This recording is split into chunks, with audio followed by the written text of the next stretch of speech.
আসসালামু আলাইকুম রহমতুল্লাহ। প্রিয় ভিউয়ার্স, ড্রাইভিং স্কুল আপনার ফেসবুক পেজে আপনাদের সবাইকে স্বাগতম।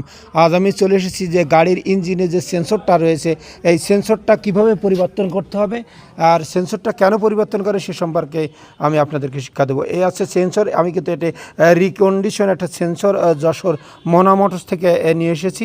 হ্যাঁ, খুব ফ্রেশ একটা সেন্সর নিয়ে এসেছি।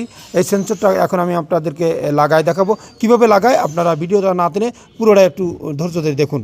সর্বপ্রথম এই ডাইনামার যে নাটটা রয়েছে এই নাটটাই কিন্তু লুজ দিতে হবে।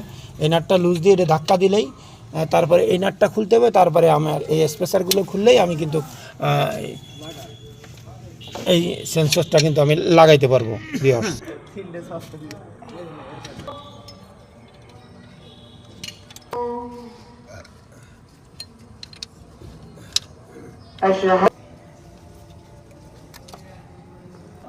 আমি এখন পুরাতনটা রেখে দিচ্ছি, নতুনটা লাগাচ্ছি। ভিউয়ার্স, এই যে আমি এখন এটা লাগাই দিচ্ছি, একটু খেয়াল করে দেখ।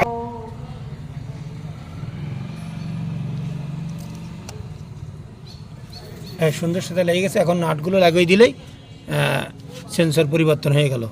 এই ছিল সেন্সর পরিবর্তন করার নিয়ম। এখন কিন্তু আমি নতুনটা লাগিয়েছি, অর্থাৎ রিকন্ডিশনটা লাগিয়েছি। আর পুরাতনটা কিন্তু আমি যে রেখে দিয়েছি এটা কিন্তু নষ্ট হয়ে গেছে। এখন ওই নাটটা লাগাই দিলে হচ্ছে। ওই নাটটা লাগায়ে ডায়নামোটা লাগাই দিলে ইনশাল্লাহ ওকে। এরকম সুন্দর সুন্দর ভিডিও দেখার জন্য লাইক কমেন্ট করে সাথে থাকুন। আসসালামু আলাইকুম রহমতুল্লাহ।